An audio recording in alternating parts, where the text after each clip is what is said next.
الحمد لله نحمده ونستعينه ونستغفره ونؤمن به ونتوكل عليه ونعوذ بالله من شرور أنفسنا ومن سيئات أعمالنا من يهده الله فلا مضل له ومن يضلله فلا هادي له ونشهد أن لا إله إلا الله وحده لا شريك له ونشهد أن سيدنا وشفيعنا وحبيبنا ومولانا محمدا عبده ورسوله أما بعد فقد قال الله تبارك وتعالى في القرآن المجيد والفرقان الحميد أعوذ بالله من الشيطان الرجيم بسم الله الرحمن الرحيم ولكل أمة جعلنا منسكا ليذكروا اسم الله على ما رزقهم من بهيمة الأنعام فكلوا منها وأطعموا القانع والمعتر كذلك سخرناها لكم لعلكم تشكرون لن ينال الله لحومها ولا دماؤها ولكن يناله التقوى منكم كذلك سخرها لكم لتكبروا الله على ما هداكم وبشر المحسنين صدق الله مولانا العظيم وصدق رسوله النبي الكريم ونحن على ذلك لمن الشاهدين والشاكرين والحمد لله رب العالمين۔ بزرگان محترم، عزیز ساتھیو، اللہ تبارک و تعالیٰ کا بے حد شکر و احسان ہے کہ اس نے ہم سب کو پھر سے ایک بار عید الاضحیٰ جیسی مقدس نماز کو با جماعت ادا کرنے کے لیے اپنے گھر کے اندر بلایا۔ گزشتہ کل ہم نے سیرت ابراہیم علیہ السلام کے اوپر روشنی ڈالی تھی۔ آج میں چاہتا ہوں کہ حضرت سیدنا ابراہیم علیہ السلام کی خدا شناسی اور آپ کی قربانی، آپ کا ایثار، آپ کی سرفروشی اللہ تبارک و تعالیٰ کے لیے جو تھی، قربانی کی شکل کے اندر قربانی کے موضوع کے اوپر کچھ باتیں آپ کی گوشے گزار کی جائیں گی۔ قربانی کے متعلق خود پروردگار عالم نے قرآن مجید کے اندر ارشاد فرمایا۔ میں نے آپ کے سامنے سورۃ الحج کی 2 آیتیں تلاوت کی ہیں۔ اس کے اندر اللہ رب العزت نے ارشاد فرمایا کہ وَلِكُلِّ أُمَّةٍ جَعَلْنَا مَنْسَكًا، یعنی ابتدائے آفرینش سے لے کر آج تک کوئی بھی ایسا دور نہیں رہا کہ ان دور کے اندر جو قومیں زندہ تھیں اس روئے زمین کے اوپر، ان قوموں کے درمیان پروردگار عالم نے قربانی کے لیے ایک خاص دن کو متعین کیا تھا۔ وَلِكُلِّ أُمَّةٍ جَعَلْنَا مَنْسَكًا، ہم نے ہر ایک امت کے لیے ایک قربان گاہ متعین کیا تھا، ان کو بتلا دیا تھا کہ اس کے مطابق جو ہے وہ اللہ تبارک و تعالیٰ کی بارگاہ کے اندر اللہ کا تقرب حاصل کرنے کے لیے وہ نظر و نیاز کیا کرتے تھے قربانی کی شکل کے اندر ہر قوم کے اندر۔ اب اسلامی قربانی اور جو بت پرست اقوام ہیں دنیا کے اندر، ان کی قربانی کے اندر خاصا فرق ہے۔ بت پرست اقوام جو جانور کو اپنے دیوی دیوتاؤں اور بھگوانوں کے نام کے اوپر چڑھاوا چڑھاتی ہیں، پیش کرتی ہیں، نظر و نیاز کرتی ہیں، تو اس سے ان کا مقصد یہ ہوتا ہے کہ ان جانوروں کی قربانی اور ان کے چڑھاوے کی وجہ سے یہ جو بھگوان اور یہ جو ان کے بت ہیں ان کا غیظ و غضب اور ان کا قہر جو ہے نارمل وے میں آ جاتا ہے، وہ ان کا غصہ ٹھنڈا ہو جاتا ہے۔ تو بت پرست اقوام کی قربانی اپنے بھگوانوں کے غصے کو، ان کے قہر کو کم کرنے کے لیے کیا جاتا ہے، یہ تصور بت پرست اقوام کے اندر ہے۔ لیکن اسلامی قربانی جو ہے یہ اس سے بالکل مختلف ہے۔ اسلامی قربانی یہ ہے کہ اللہ تبارک و تعالیٰ کا قرب حاصل کرنے کے لیے، اللہ تبارک و تعالیٰ سے قریب ہونے کے لیے بندہ اس کی راہ کے اندر اس جو ہے جانور کی قربانی کو جو ہے پیش کرتا ہے۔ اور یہ قربانی اس بات کی طرف اشارہ کرتی ہے کہ زندگی کے اندر اگر اللہ کے اس غلام کو، اللہ کے اس سرونٹ کو، اللہ کے اس بندے کو اللہ کی راہ میں اپنی جان کو دینے کی نوبت آ جائے، اپنی اولاد کو قربان کرنے کی نوبت آ جائے، اپنی قیمتی اموال کو، زمین و جائیداد کو اللہ کے لیے قربان کرنے کی نوبت آ جائے، تو بالکل اس کے ذہن و دماغ کے اندر سیرت ابراہیمی کا پہلو سامنے ہونی چاہیے کہ اللہ تبارک و تعالیٰ نے حضرت ابراہیم کو ٹیسٹ کرنا چاہا کہ کیا ابراہیم کے دل کے اندر اللہ کی محبت زیادہ ہے یا اپنی اولاد کی محبت زیادہ ہے۔ یہ ہے اسلامی قربانی کا مقصد۔ اسی لیے قرآن مجید نے کہا صاف طور پہ لن ینال اللہ لحومها ولا دماؤها کہ ہرگز ان جانوروں کا گوشت اور ان کا خون جو ہے اللہ تبارک و تعالیٰ تک نہیں پہنچتا. وَلَٰكِنْ يَنَالُهُ التَّقْوَىٰ مِنْكُمْ، لیکن اے لوگوں تمہارے قلب کا جو تقویٰ ہے وہ اللہ تک پہنچتا ہے. اللہ تبارک و تعالیٰ جانوروں کے خون بہانے کا شائق نہیں ہے. اللہ کو جانوروں کے خون کی ضرورت نہیں ہے، اللہ کو جانوروں کے گوشت کی ضرورت نہیں ہے، بلکہ وَلَكُمْ فِيهَا مَنَافِعُ، پروردگار عالم نے ان جانوروں کے ذبح کرنے کے اندر انسانوں تمہارے لیے بہت سارے فائدے رکھے ہیں. تم اس کا گوشت کھاتے ہو، اس کے چمڑے کو استعمال کرتے ہو، مختلف طریقوں سے اس کو اپنے استعمال کے اندر لاتے ہو. وَلَكُمْ فِيهَا مَنَافِعُ، یہ تو انسانوں کے لیے ہے، انسانوں تمہارے لیے اس کے اندر فائدہ ہے. تو یہ ہے اسلامی قربانی اور جو ہے بت پرست اقوام کی قربانی کے اندر بہت بڑا فرق. اب قربانی کی ابتدا کہاں سے ہوئی، قربانی کی شروعات کہاں سے ہوئی؟ میں نے آپ سے کہا کہ ہر دور کے اندر ہر اقوام میں قربانی کا وجود پایا جاتا ہے. خود قرآن مجید نے کہا وَلِكُلِّ أُمَّةٍ جَعَلْنَا مَنْسَكًا. اس کے متعلق سورۃ المائدہ کی جو آیت ہم پڑھتے ہیں وَاتْلُ عَلَيْهِمْ نَبَأَ بَنِي آدَمَ بِالْحَقِّ، او میرے حبیب آپ لوگوں کو آدم کے دو بیٹوں کے متعلق سچی بات ان کو بتلا دیں. وَاتْلُ عَلَيْهِمْ نَبَأَ بَنِي آدَمَ بِالْحَقِّ، سچ کے ساتھ. اذ قربا قربانن، جبکہ آدم علیہ السلام کے دو بیٹوں نے قربانی پیش کی اللہ کی بارگاہ کے اندر. فتقبل احدہما ولم يتقبل من الاخر، تو دونوں بیٹوں کے اندر سے ایک بیٹے کی قربانی اللہ کی بارگاہ میں قابل قبول ہوئی اور دوسرے بیٹے کی قربانی اللہ کی بارگاہ میں قبول نہیں ہوئی. اب جس بیٹے کی قربانی قبول نہیں ہوئی وہ مارے حسد کے، جلن کے یہ کہنا شروع کر دیا کہ میں تو تمہیں قتل کر ڈالوں گا. اب یہ کون تھے دونوں؟ مفسرین نے اور خود جو ہے بائبل وغیرہ کے اندر جو ان کے نام کا ذکر ہے وہ جو ہے حابیل اور قابیل کا ذکر ہے. کیونکہ دنیا کی ابتدا تھی، دنیا کی شروعات تھی. آدم علیہ السلام دنیا کے اندر بھیجے گئے تھے اور انسانوں کا اس طرح ٹھاٹھے مارتا ہوا سمندر اس وقت موجود نہیں تھا. دنیا کو آباد کرنا جلد سے جلد اللہ کو مقصود تھا.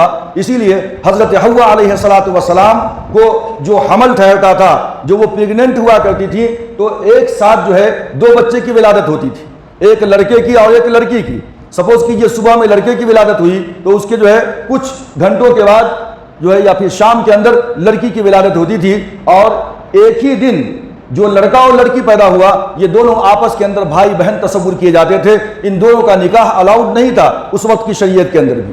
اب دوسرے دن یا کچھ دنوں کے بعد پھر حضرت حوا علیہ السلام پریگننٹ ہوئی اور جو وہ اس حمل سے جو دو بچے پیدا ہوئے بعد میں، ایک بیٹا ایک بیٹی، تو اب وہ دونوں بھائی بہن کہلائے. ان دونوں کا نکاح آپس میں جائز نہیں تھا. آج سپوز کیجئے قابیل پیدا ہوا ہے اور کل حابیل پیدا ہوا ہے، تو قابیل کے ساتھ جو لڑکی پیدا ہوئی ہے قابیل کا نکاح اس لڑکی سے نہیں ہو سکتا. قابیل کے ساتھ جو لڑکی پیدا ہوئی ہے اس کا نکاح حابیل کے ساتھ ہوگا. اور کل جو لڑکی پیدا ہوئی تھی حابیل کے ساتھ اس لڑکی کا نکاح قابیل کے ساتھ ہوگا. یہ اس وقت کا طریقہ تھا. لیکن ہوا یہ کہ جو لڑکی قابیل کے ساتھ پیدا ہوئی وہ ذرا زیادہ خوبصورت تھی اور حابیل کے ساتھ جو لڑکی پیدا ہوئی وہ اس سے تھوڑا کمتر تھی. لہٰذا قابیل نے یہ سوچا کہ میں اپنی بہن سے ہی نکاح کر لوں گا. لہٰذا بزید ہوا. حضرت آدم علیہ السلام نے کہا کہ یہ صحیح نہیں ہے. لہٰذا کون حق کے اوپر ہے، کس کے بارے میں اللہ کی جانب سے فیصلہ ہے، تم دونوں کے دونوں اللہ کی بارگاہ کے اندر قربانی پیش کرو. جس کی قربانی قبول ہو گئی وہ سمجھا جائے گا کہ حق پہ ہے اور اسی کے حق میں جو ہے فیصلہ کیا جائے گا اور اسی سے اس لڑکی کی شادی کی جائے گی. چنانچہ قابیل یہ بڑا تھا اور حابیل چھوٹا تھا.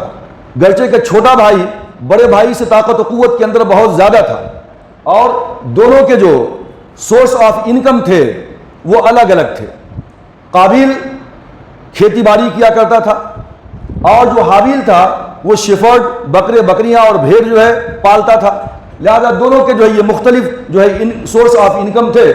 لہذا قابیل نے کیا کیا کہ جو سب سے بیکار اور ردی مال ہوتا ہے، یعنی سپوز کیجئے شاخیں ہیں، خوشے ہیں گیہوں کے یا دھان کے، جو بہترین خوشے تھے اس کو اپنے پاس توڑ کر رکھ لیا اور جو بیکار تھے ان خوشوں کو اللہ تبارک و تعالیٰ کی بارگاہ کے اندر جو ہے نظر کیا، نذرانہ دیا، قربانی دیا.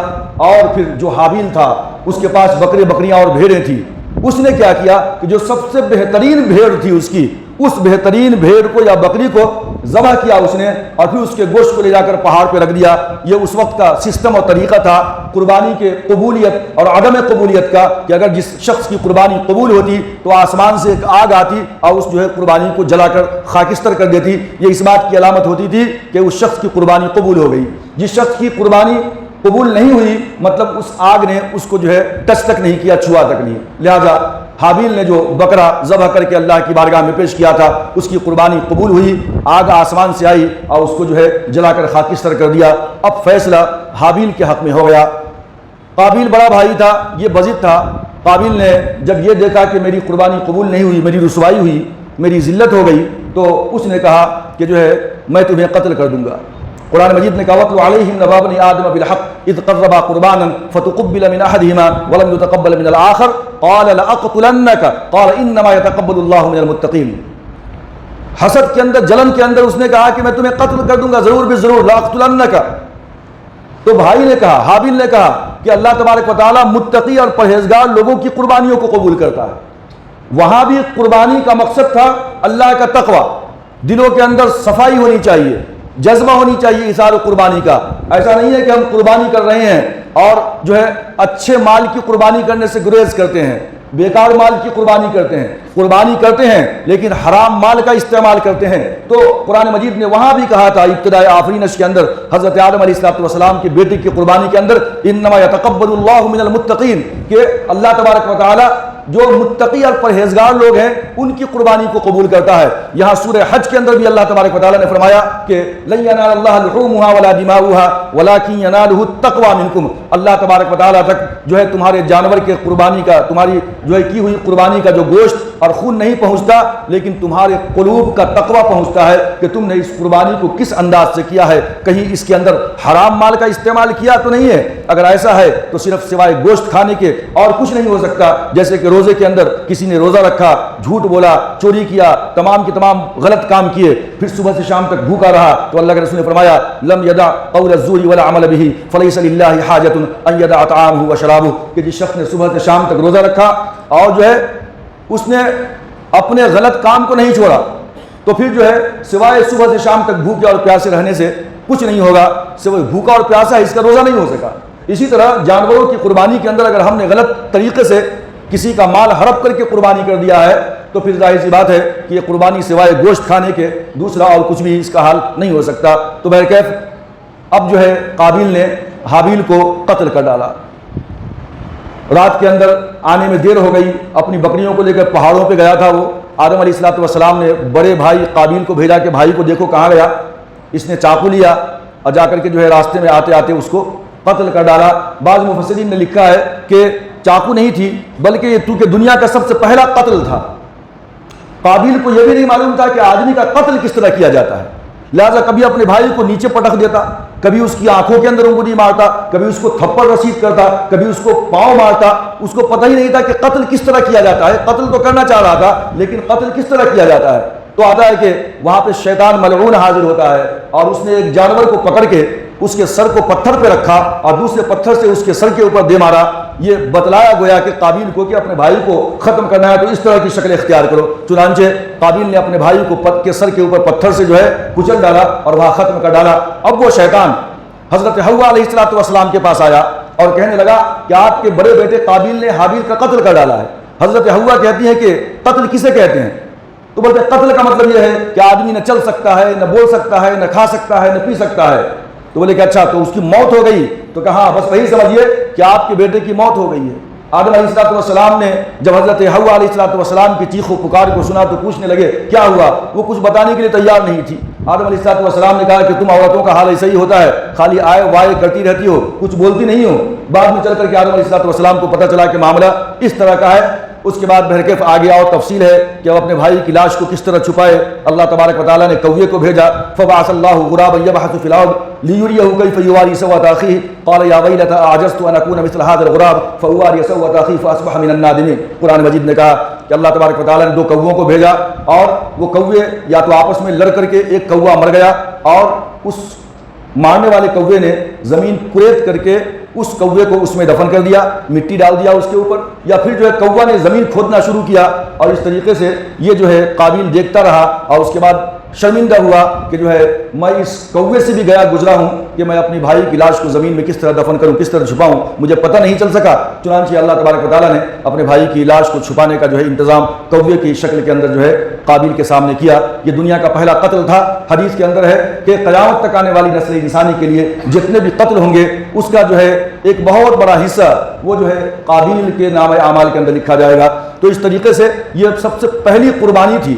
اب یہاں پہ خلاصہ کلام یہ کرنا ہے کہ بعض روایتوں کے اندر یہ آتا ہے کہ حابیل کی قربانی اللہ کی بارگاہ میں قبول ہوئی تھی، اور حابیل نے وہ بھیڑ یا بکری جو سب سے بہترین تھی اس کے ریوڑ کے اندر اس کی قربانی پیش کیا تھا۔ اللہ تبارک و تعالیٰ نے اس قربانی کو قبول کر لیا، اور اسی بھیڑ کو، اسی دمبے کو پروردگار عالم نے جنت کے اندر رکھ دیا، اور وہ بڑھتا رہا، پلتا رہا۔ اور جب سیدنا ابراہیم علیہ السلام نے جو ہے مینا کے میدان کے اندر اپنے بیٹے اسماعیل کے گلے کے اوپر چھری چلا رہے تھے، اسماعیل کو بچانے کے لیے پروردگار عالم نے جنت سے جو مینڈا بھیجا تھا، یہ وہی مینڈا تھا جو آدم علیہ السلام کے بیٹے حابیل نے جو ہے قربانی پیش کی تھی اللہ کی بارگاہ کے اندر، اور جو قربانی قبول ہوئی تھی۔ تو یہ بھی بہت اہم بات ہے کہ وہ قربانی جس کی قبول ہوئی تھی آدم علیہ السلام کے بیٹے کی، اور اسی مینڈے کو پروردگار عالم نے حضرت اسماعیل علیہ السلام کی جان کے فدیے کے طور پہ بھیجا، اور وہی جو ہے قربانی جو فدیے کے طور پہ حضرت اسماعیل علیہ السلام کی گئی تھی، اس بھیڑ کے اوپر، اس دمبے کے اوپر ابراہیم علیہ السلام نے کیا تھا۔ وَتَرَكْنَا عَلَيْهِ فِي الْآخِرِينَ، ہم نے جو ہے اس عمل کو ابراہیم علیہ السلام کے قیامت تک آنے والی نسل انسانی کے لیے جاری و ساری کر دیا۔ تو یہ ہے قربانی کا فلسفہ کہ قربانی کے اندر تقویٰ ہونی چاہیے، ورنہ اقبال نے کہا تھا کہ جو ہے رگوں میں وہ لہو باقی نہیں ہے، وہ دل وہ آرزو باقی نہیں ہے۔ اور جو ہے پھر اس طریقے سے نماز و روزہ و قربانی و حج یہ سب باقی ہیں، تو باقی نہیں ہے۔ مطلب نماز بھی ہے، روزے بھی ہے، قربانی بھی ہے، سب کچھ تو ہم کر رہے ہیں۔ یہ ریچول ہے، یہ رسم و رواج کے طور پہ جیسے دیگر قومیں کیا کرتی ہیں، ہم بھی ویسے ہی رسماً جو ہے ان چیزوں کو ادا کر لیں تو اس سے قربانی قبول نہیں ہوگی، بلکہ اللہ تبارک و تعالیٰ اس کے اندر تقویٰ چاہتا ہے۔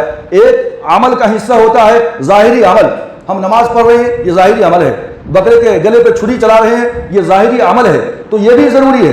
لیکن ایک دوسرا جو عمل کا ایک حصہ ہوتا ہے وہ اس کی روح ہوا کرتا ہے کہ آپ کے قلب و جگر کے اندر اس عبادت کے متعلق کتنی زیادہ جو ہے خیال ہے آپ کو کہ ہم جو ہے اس کو کس طریقے سے ہم ادا کریں۔ نماز پڑھ رہے ہیں، کس طرح نماز پڑھ رہے ہیں، جیسے کہ اللہ کے رسول نے حدیث میں ارشاد فرمایا گیا کہ جو ہے اس طریقے سے نماز پڑھو گویا کہ تم اللہ کو دیکھ رہے ہو۔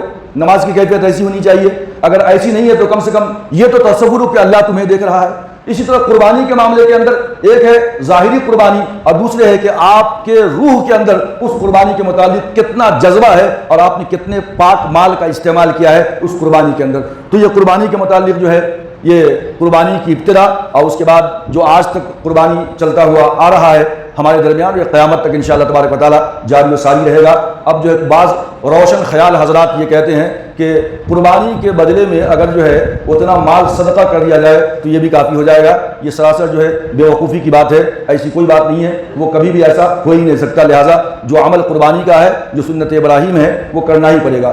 اللہ کے رسول صلی اللہ علیہ وسلم نے ارشاد فرمایا کہ جس شخص کو وسعت ہو، من وجد سعۃ فلم یضحی فلا یقربن مصلانا، کہ جس شخص کو پروردگار عالم نے اس قابل بنایا ہے کہ وہ قربانی کر سکتا ہے، جو صاحب نصاب ہے۔ صاحب نصاب سے مراد یہ ہے کہ آپ کے پاس 7.5 تولہ سونا، 52 تولہ چاندی، یا 52 تولہ چاندی، یا اتنی قیمت 7.5 تولہ سونے کی قیمت مارکیٹ میں آج کیا ہو سکتی ہے، 7.5 لاکھ روپے کے آس پاس۔ اگر اتنی ملکیت آپ کے پاس ہے یا پھر زمین و جائیداد ہے، تو پھر اس طریقے سے گھر کے اندر اگر اتنی رقم نہیں ہے لیکن گھر میں آپ کے اتنی قیمتی اشیاء ہیں کہ اگر اس کو بیچا جائے تو اس کی قیمت یہاں تک پہنچ سکتی ہے، تو ایسے لوگوں کے اوپر بھی قربانی واجب ہے۔ اب قربانی کے متعلق جو اور چند مسائل ہیں، قربانی کون سے جانور کا کیا جائے، نہیں کیا جائے۔ اللہ کے رسول نے ارشاد فرمایا کہ اربع لا تجوز فی الضحایا فی الاضاحی، 4 چیزیں ایسی ہیں جو قربانی کے اندر ممانعت رکھتی ہیں، جائز نہیں ہے اس کا۔ العوراء البین عورها، نمبر 1 یہ ہے کہ ایسا کانا جانور کہ جس کا کانا پن بالکل ظاہر ہے، دیکھ ہی نہیں سکتا ہے، آنکھ سے کانا ہے، برابر چارہ کھا نہیں سکتا ہے۔ دوسری بات اللہ کے رسول نے ارشاد فرمائی کہ والمریض البین مرضها، ایسا لاغر بیمار کہ جس کی بیماری سامنے سے دیکھنے والے کو محسوس ہو رہی ہو، اتنا لاغر کمزور جانور ہے۔ آگے قدم بڑھا نہیں سکتا، کھانے کے قابل نہیں ہے، تو ایسے جانور کی قربانی بھی جائز نہیں ہے۔ تیسری اللہ کے رسول نے فرمایا وَالْعَرْجَاءُ الْبَيَّنُ ضَلَعُهَا، کہ ایسا لنگڑا جانور کہ جس کا لنگڑاپن آپ کے سامنے ظاہر ہو، دیکھنے سے پتہ چلے 4 ٹانگیں ہیں جانور کے اندر، چوپائے ہیں یہ 4 پاؤں والے، اگر وہ 3 پاؤں سے چلتا ہے اور چوتھا پاؤں زمین پہ رکھتا ہے لیکن اٹھا لیتا ہے، تو ایسی صورت کے اندر قربانی تو جائز ہوگی۔ ہمیشہ قربانی کے معاملے کے اندر یہ خیال رکھنا ہے کہ قربانی میں جو 2 چیزیں ہیں جانور کے اندر، ایک ہے اس کی منفعت، اس سے فائدہ اٹھانا، اور دوسرے ہے اس جانور کی خوبصورتی، اس کا جمال۔ اگر اس جانور کے نفع میں کمی آ گئی، ایک کان کٹا ہوا ہے، ایک ٹانگ کٹی ہوئی ہے، اس کا تھن کٹا ہوا ہے دودھ دینے کا، سینگ ٹوٹی ہوئی ہے، اگر خریدنے جائیں گے تو منفعت میں کمی ہوگی، نفع کم ہوگا اس کو، اور دیکھنے جائیں گے تو اس کے جمال میں کمی آ جائے گی، اس کی خوبصورتی میں کمی آ جائے گی۔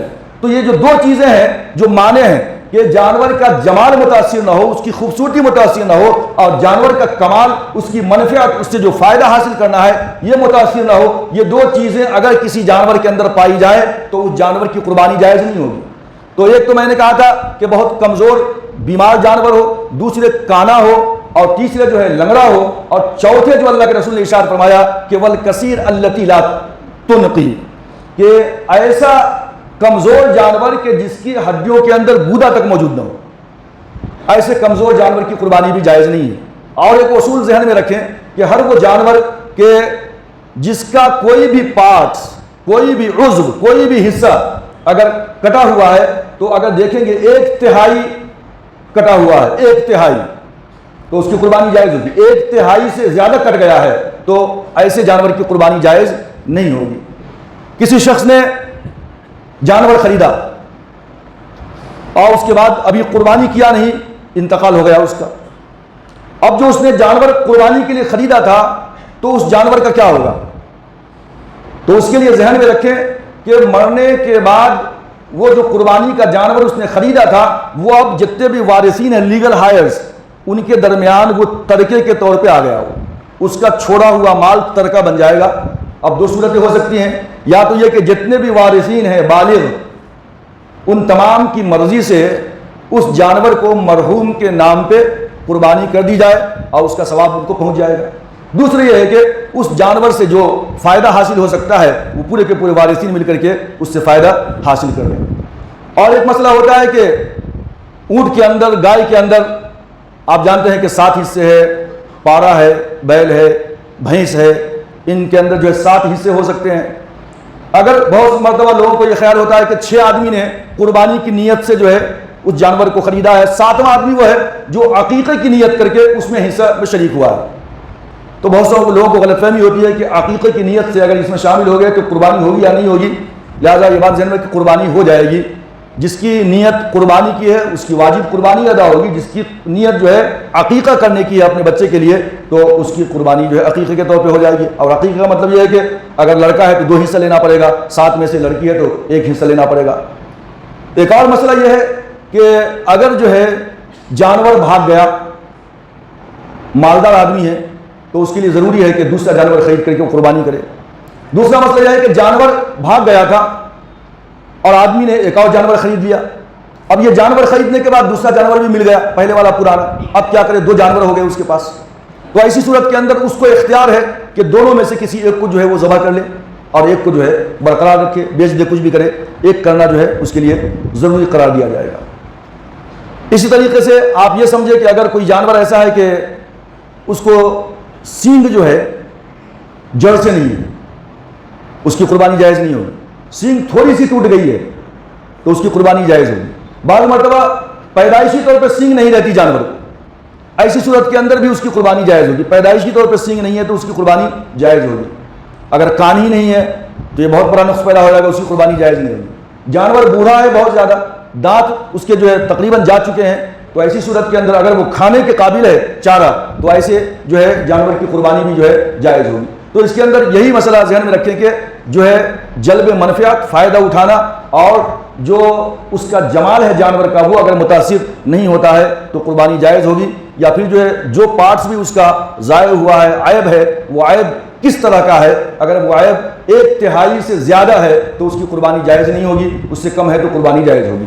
جانور اگر حاملہ ہے، پیٹ کے اندر اس کے بچہ ہے، اور ایسی صورت کے اندر اس کو آپ نے ذبح کر دیا، ذبح کرنے کے بعد پیٹ سے جو بچہ نکلا ہے مردہ ہے تو وہ حرام ہوگا، لیکن اگر بچہ زندہ نکلا ہے تو اس کو آپ ذبح کر دیں، اس بچے کا کھانا بھی حلال ہوگا۔ اگر آپ نے اس بچے کو ذبح نہیں کیا اور یوں ہی چھوڑ دیا تو بعد میں چل کر کے وہ بچہ بڑا ہوتا ہے تو اس کو آپ زندہ صدقہ کر دیں، کسی کے جو ہے صدقہ کر دیں۔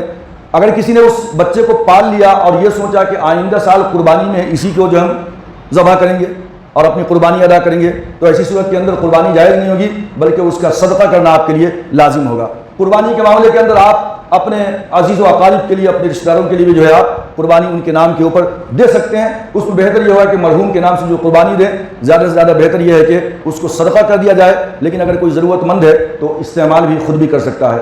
3 حصے کرنا ہے قربانی کے گوشت کے، ایک دوستوں کے لیے اور جو ہے عزیز و اقارب کے لیے، ایک فقراء کے لیے اور ایک اپنے لیے، لیکن یہ کوئی ضروری کم نہیں ہے، یہ مستحب عمل ہے۔ اگر کوئی کثیر العیال ہے، خاندان بہت بڑا ہے، گھر کے اندر بچے بہت زیادہ ہیں، اس کو خود زیادہ ضرورت ہے تو پورا کا پورا گوشت بھی وہ استعمال کر سکتا ہے بحالت مجبوری۔ تو یہ چند مسائل تھے قربانی کے، انشاءاللہ تبارک و تعالیٰ اللہ سے امید ہے کہ اللہ تبارک و تعالیٰ ہم تمام کے لیے اس عید کو حقیقت میں عید سعید بنا دے۔ اللہ تبارک و تعالیٰ ہم سب کو اس عید کو عید وعید نہ بنائے، آمین۔ وآخر دعوانا ان الحمد للہ رب العالمین۔ وقت ہو چکا ہے، لہذا ابھی 2 مہینہ پہلے ہی ہم نے عید